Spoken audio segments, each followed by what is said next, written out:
Hi, everybody. Welcome to English Digest. I'm Tom. I'm Stephanie. And it's our culture unit for today. And we're talking about Dutch clogs. Okay, now a clog can mean your sink is clogged. Okay, something got stuck in there and the water can't leak out and you can't use the sink because of that.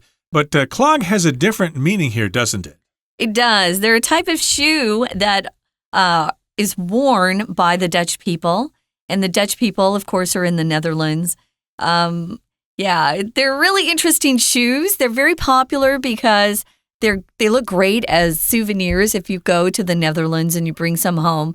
But man, they are tough to wear. I had to wear some in a play. I think Tom's daughter had to wear them in a play. Well, Japanese ones. Japanese ones. Well, the Dutch ones are really tough. They're complete shoes. They're not a sandal. Which the Japanese version is more like a sandal, a thong, where there's a piece of fabric between your toe and your toes. You know, that's a sandal.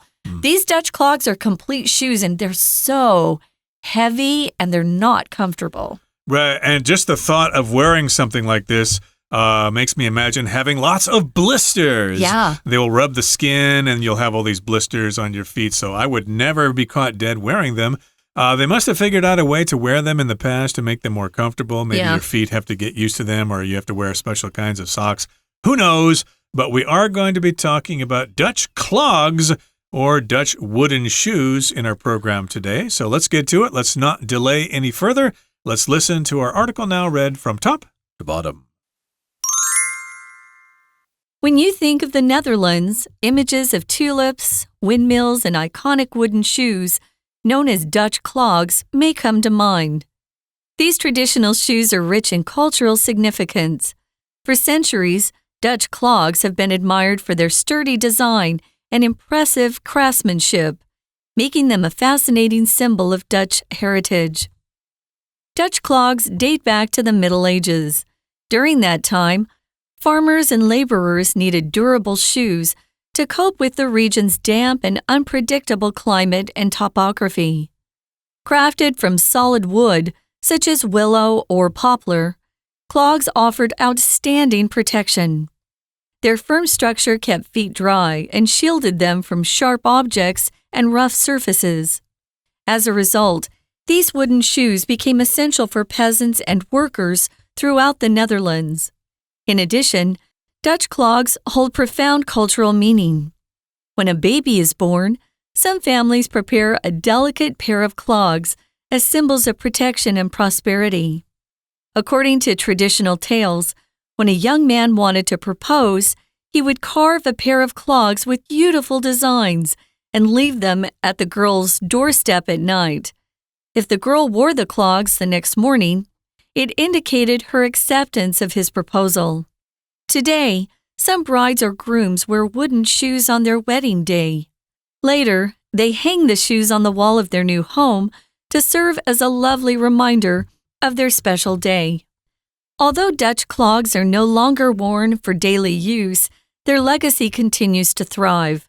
Many visitors eagerly purchase miniature clogs as souvenirs, while full-size wooden shoes are still sold in markets and shops. Additionally, traditional clog-making demonstrations remain popular at Dutch cultural sites, allowing visitors to witness the craftsmanship behind these remarkable shoes. Museums also display beautifully decorated clogs, highlighting their artistic value and cultural importance. Despite their changing role, Dutch clogs have carved their place in history. Welcome back, everybody. Now we're talking about Dutch clogs. And if you go to Amsterdam or places like that in the Netherlands, you're not going to see any of the people there wearing clogs as they get around the city riding their bicycles. You're just not going to see it, okay? It's kind of traditional, so that's why we're going back in time. They used to wear them. Maybe a certain part of their society wore wooden shoes. Maybe the peasants or whatever wore them. But they're not really worn anymore. But they are a symbol of Holland or the Netherlands. And a lot of people come back with miniature ones as a souvenir. You know who might still wear them nowadays, though, are the farmers in the Netherlands because they're really good for working out in the fields. Okay. They're really muddy out there, and I can see them choosing to wear those traditional shoes there. But you don't see them, on an everyday basis. I've been in Amsterdam. I don't remember seeing any clogs unless they were being sold in stores to tourists who thought they were really cute and wanted to take a pair home. But they're not comfortable to wear. I've had to wear some on stage.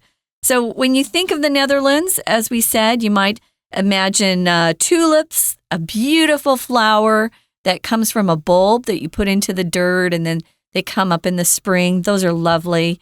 Windmills are very popular. Not the current windmills that are supposed to be sustainable energy and aren't working out. Well, those are called wind turbines. Those are terrible. But they are also called windmills. Windmills are beautiful, though. You'll still see windmills in the Netherlands. And of course, they've got some very iconic wooden shoes that they sell there called Dutch clogs. If it's iconic, it is a symbol of something. And here, of course, it's iconic because it represents the Netherlands. These were shoes that were very, very popular back in time. So when you think of the Netherlands, you might think of these different things. They may come to mind. If something comes to mind, it just kind of makes you think of something else. It suddenly pops up in your brain. You're thinking of it. Maybe someone says, what do you want to do this weekend? What sounds fun? You could say, well, nothing comes to mind. What are you thinking of? Yeah, what do you think? Do you have any ideas? I did also want to mention that when you think of the Netherlands, you might think of the Dutch people. And they tend to be rather direct and they don't hold back on their opinions on things. So that might be kind of shocking to people from Taiwan who are kind of more subtle about things. And they have excellent English. Right. So don't worry about speaking to them. But yeah, they might just seem a little bit direct and it might be shocking to you. So don't worry about it. They're just direct. They just want to tell you how they feel about things. They're not hiding anything.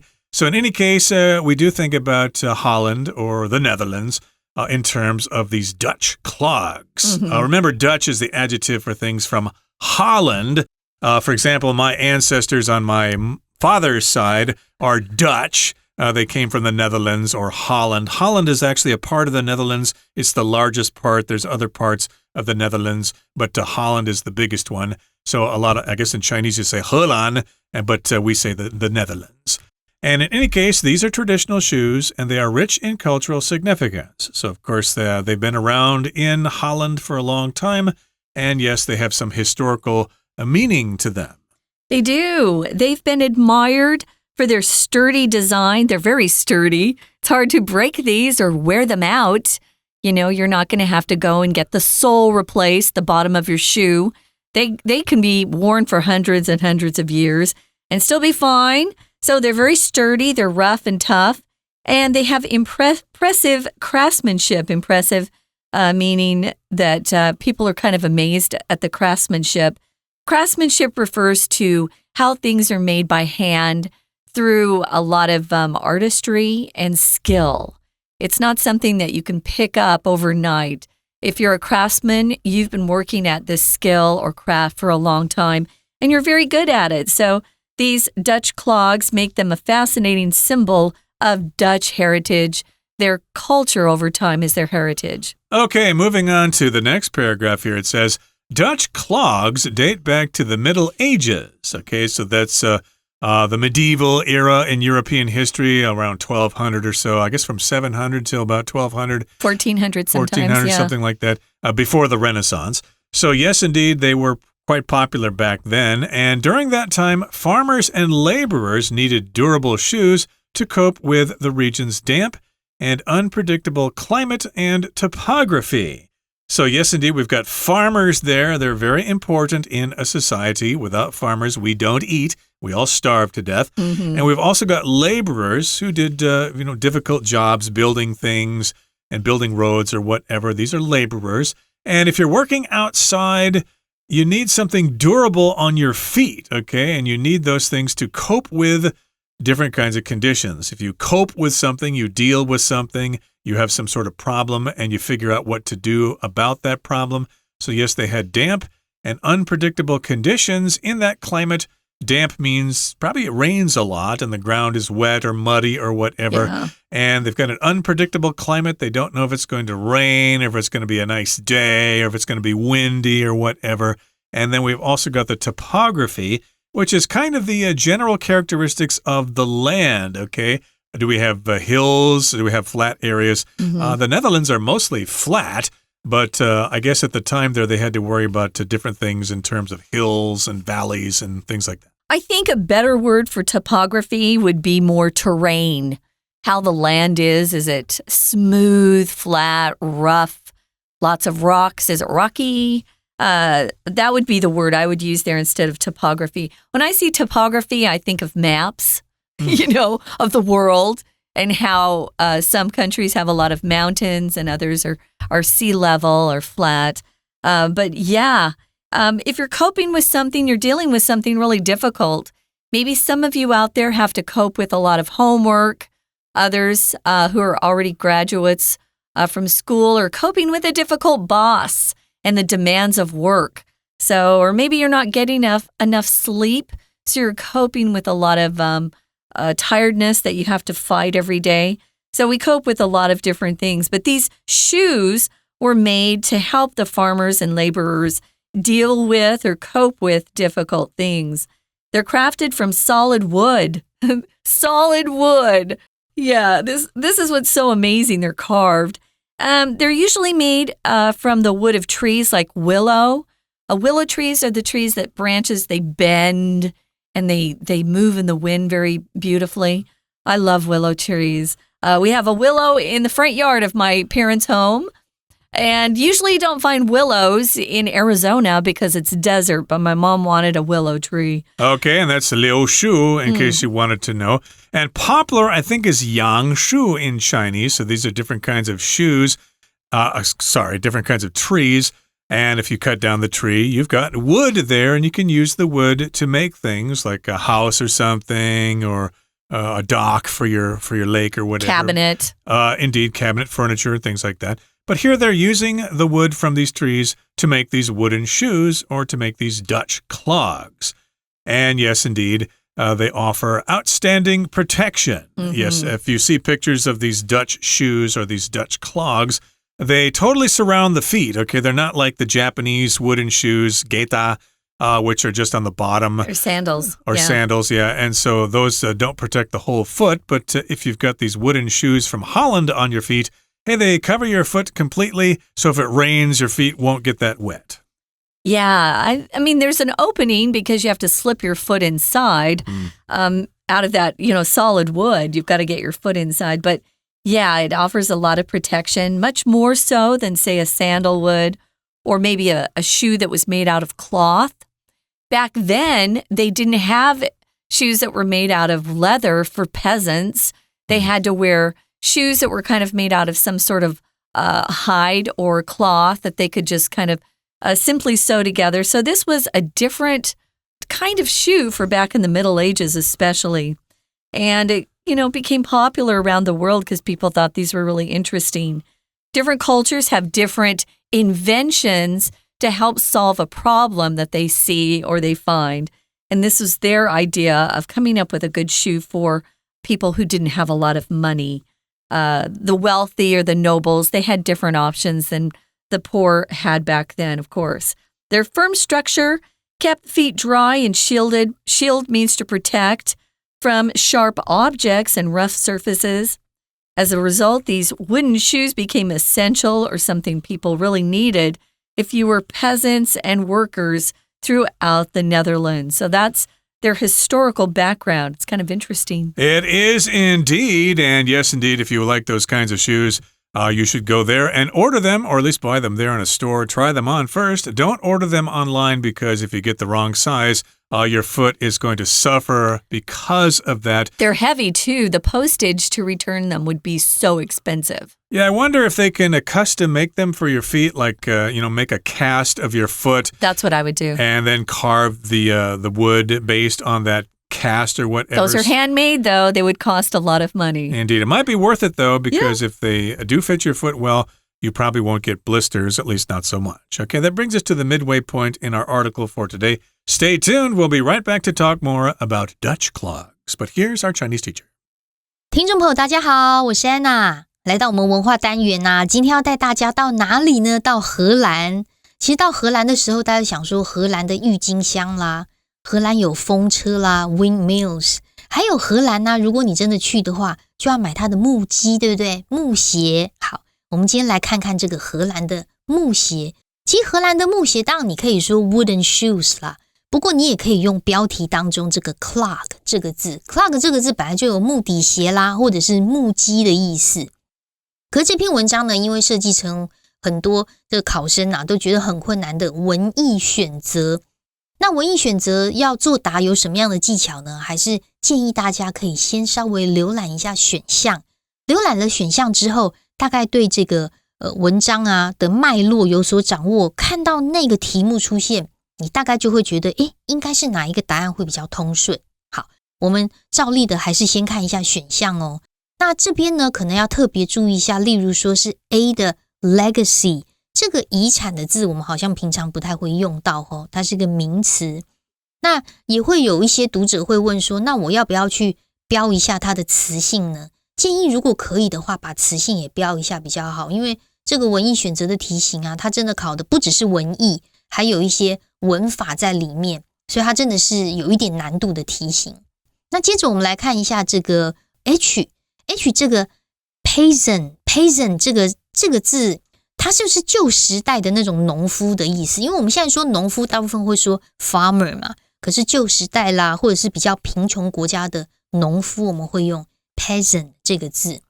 那接着一选项这个 durable 指的是耐用的哦。好， C 选项如果你不知道的话，基本上它加了 ED， 有时候可能会成为形容词，有时候是过去分词或过去式。你看 shield 这个字 shield 如果加 ED 就表示挡的过去式哦，像我们说那个车子前面的挡风玻璃啊 windshield 那个字有没有？它本身可以当动词。好，那 F 的 demonstrations 基本上有实际展示的意思哦，当然在这边就是个名词。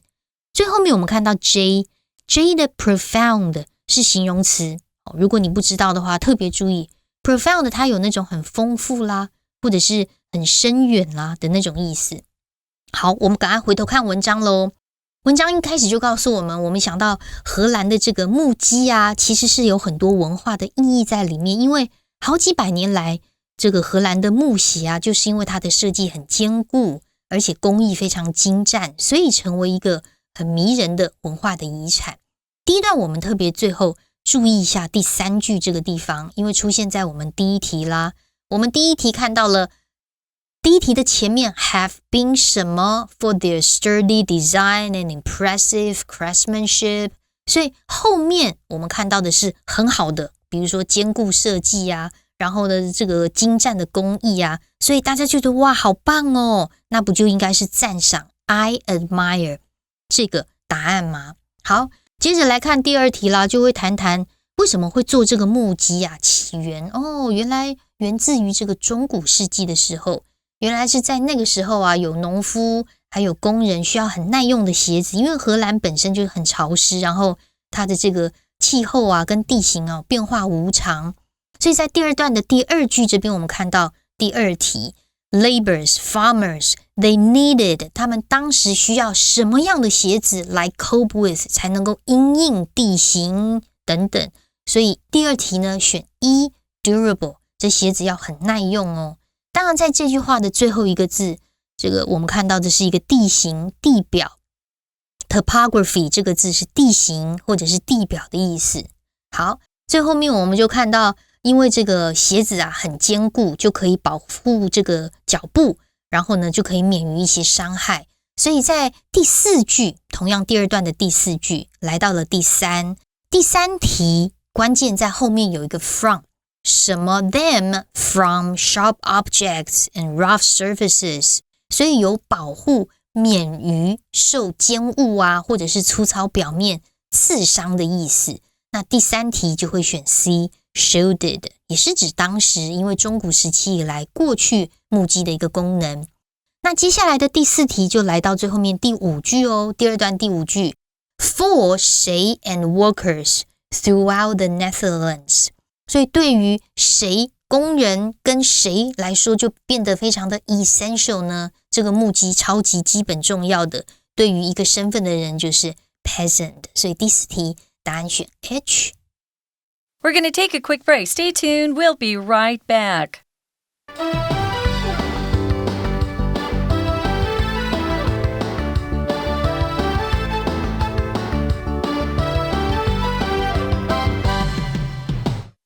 Welcome back, guys. It's day 2 of our culture unit, and we're focused on very charming shoes, the Dutch clogs that came from the Netherlands. So it's one thing that the Netherlands produced. We also think of tulips as coming from the Netherlands, of course, windmills. But the Dutch clogs were a really cool shoe that were invented back in the Middle Ages to help the peasants and the farmers, the day laborers, people who were working very hard to put food on the table. Those shoes were made to help them deal with difficult conditions there. It was very damp. The climate's unpredictable. It rains and can be very cold in the winter. And these shoes were crafted or made from solid wood, from trees like willows or poplars. And they offer, and they still today offer really good protection if you can get shoes that fit your foot very well. They would keep the feet of these people very dry and protect them from stepping on things that might really hurt them, like nails or sharp rocks, pieces of glass. As a result, these wooden shoes also were considered to be essential items for peasants and workers. Right. A peasant, of course, is a poor farmer. We don't really use that word anymore. It's kind of an insult. Oh, you peasant, you're from the country. But yeah, that's an insult nowadays. Most farmers are respectable nowadays. They weren't poor like they were back at this time. And yes, indeed, the peasants and the workers needed those kinds of shoes for outstanding protection. Yeah, back then, if you had money, you didn't work at all. True. So they had to come up with other terms for people who weren't nobles and aristocrats. So they came up with things like peasants. Indeed. Let's move on now to the next paragraph. It says, in addition, Dutch clogs hold profound cultural meaning. So in addition to their practical uses by laborers and farmers and things like that, they have some cultural meaning in the Netherlands as well. So they're not just something you use to work in, they actually are used as a cultural symbol. Yeah, for example, when a baby is born, some families prepare a tiny pair of clogs. We're describing them as being delicate. They're so adorable if you've ever seen a pair of baby clogs. And they would gift them to the new parents as a symbol of protection and prosperity. All cultures have specific baby gifts that we give as symbols of something. So this is what they do in the Netherlands, still to this day. Now, according to traditional tales or stories, when a young man wanted to propose, this is in days gone by, he would carve or, through his craftsmanship, make a pair of clogs with beautiful designs, and he would leave them at the girl's doorstep at night. So it was outside the main door, that's the doorstep, and he would set aside his offering of these beautiful handmade clogs for a girl he was in love with. If you carve something, you cut something into a shape. Usually we carve things out of wood, but you can use stronger tools to carve metal and different kinds of synthetic materials these days. But he would carve that pair of clogs for the girl he wanted to become his wife. Right, and then he would leave them on the girl's doorstep where she lived in her parents' house or whatever, and he would leave them on the doorstep. Hopefully she would know whose shoes they were. And if the girl wore the clogs the next morning, it indicated her acceptance of his proposal. So if cute. You're the boy, you're probably waiting outside wondering, is she going to take the shoes inside and is she going to wear them out? Or is she just going to ignore them and I'll be heartbroken? She won't want to marry me. So this is according to tradition. She would wear those shoes the next morning. And if she did, it would indicate or it would tell the boy that she accepted his proposal. Yes, I will marry you. You're a lucky boy. So a proposal is when someone suggests an idea or plan for others to consider. This is a marriage proposal. Just because you say proposal does not mean it's a proposal of marriage. It could be a proposal that you take to another company because you want to do business with them. So that's a business proposal. But it's just a plan or an idea that you suggest for others to consider. Here, of course, it's about getting married. So you want to make that proposal memorable. Having someone take the time to carve me my own Dutch clogs would be pretty memorable. I think that would be kind of fun. Now, if you aren't interested in the guy, it would be very embarrassing after all that hard work to turn him down and not wear those clogs the next day. But I'm sure lots of women did it. Well, I appreciate the effort, but you're not the man for me. Right. I like the guy down the street. He makes more money than you. But in any case, that's a tradition. In the past, I don't think they probably do that anymore, although they might do it just for fun. Yeah. Who knows? And today, some brides or grooms wear wooden shoes on their wedding day. Mm-hmm. So if you're getting married in Amsterdam or Apeldoorn or someplace like that, you might go to your wedding ceremony wearing these wooden shoes. A groom, of course, is also referred to as the bridegroom. He's the guy in the wedding. He's the guy marrying the bride, and he usually wears a black tuxedo. Now, if they do actually wear those clogs on their wedding day, later they would hang the shoes that they wore on their wedding day on the wall of their new home. And that would serve or act as a lovely reminder of their special day. You know, some people keep different objects from their wedding day. Did you keep anything after you got married? Maybe a special suit or a bow or a tie or something? I probably did. I can't remember. My wife will kill me if I remembered something or if I didn't remember what we kept from that. She probably kept something, I'm sure. Possibly. Yeah. But yeah, they will keep them and hang them on their wall as a reminder that they're happily married. And if they have an argument and get divorced, they can take them down and burn them in a wood fire or whatever. Oh, that's sad, Tom. They might do that. Who never knows? Move on to the next paragraph. Here we go. So, although Dutch clogs are no longer worn for daily use, they're not very comfortable. We have to emphasize this. Their legacy continues to thrive. Your legacy is what you're remembered for. And people still enjoy them today. It could be cultural heritage as well, legacy, heritage, kind of the same meaning. And many visitors eagerly purchase miniature clogs as souvenirs, while full-size wooden shoes are still sold in markets and shops. So there are different ways you can get these wooden shoes. Additionally, traditional clog-making demonstrations remain popular at Dutch cultural sites, allowing visitors to witness the craftsmanship behind these remarkable shoes. So if you're a tourist in the Netherlands and you want to check this out, they probably have different sorts of activities that you can participate in. You can go to these cultural sites. They're not really tourist sites so much. They're cultural sites, but you probably have to pay a fee and sign up for them. And then they'll give you a demonstration of somebody making these shoes, and you can witness their craftsmanship. You can see it with your own two eyes. I think this would probably count as a tourist attraction. Probably. So, yeah, this is something that I would love to go see. I love to go to the cultural sites. I want to see how they make these shoes. It's amazing. Remember, they're made out of solid wood. So how are they making those today? I would love to get a look at this. So it allows the visitors who do go to these sites to witness the craftsmanship. If you witness something, you see it with your own eyes. So you could go to these places and check out how they're made. And maybe they offer handmade shoes for these tourists who visit. You probably need to give them a period of time, though. It's probably not done in a day. They probably need some time to make these remarkable shoes. So museums are also some place where you could go and see these beautifully decorated clogs. I'm sure some are painted with beautiful images of Dutch symbols, you know, like the tulips and the windmills. The clogs that I wore had painting on them. Very pretty. And they highlight their artistic value and cultural importance. Despite their changing role, and things change over time, right? But they're still popular, and they have a place even today in their modern day culture. And they certainly have carved their place in history.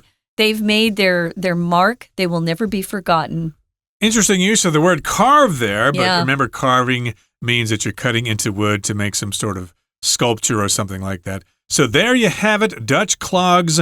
And yes, hurry to the Netherlands and get your own pair while they last. They might have sales here and there. Who knows? Check it out before you head there. That brings us to the end of our discussion for today. It's time now to listen to our Chinese teacher. 接着我们来看第3段咯，谈到它这个木屐的文化意义，其实有3个啦。不过我们都知道段落的第一句话通常都是主题句嘛，所以这个主题句说这个文化意义其实有很多哦，很丰富很深厚哦。在第3段的第一句第5题，答案就是 J 的 profound。 例如从第2句话开始，我们看到的是小 baby 出生的时候就送这个木屐。好，第3句我们又看到了，如果说男生要求婚的时候啊，通常就会刻一双木屐，然后放在女生的这个家门口。如果女生觉得可以接受求婚的话，来到第3段第4句哦，第6题这个地方逗点之后 it 什么 her acceptance， 这就可以代表接受求婚，也就是女生穿上木屐这件事情。所以这个动词啊，大概剩下没几个可以选了。那么这种动作代表的就是，所以第6题答案选 G 的 indicated。 好，那么到今天呢，甚至是结婚的时候，大家也会穿木屐啊，所以到最后呢，这个木屐就会挂在家中，当成是我们来到第3段第7题第6句第7题，变成是一个 a lovely reminder of their special day。 所以第7题答案选 B reminder， 就是纪念提醒他们那一天的日子，结婚的日子。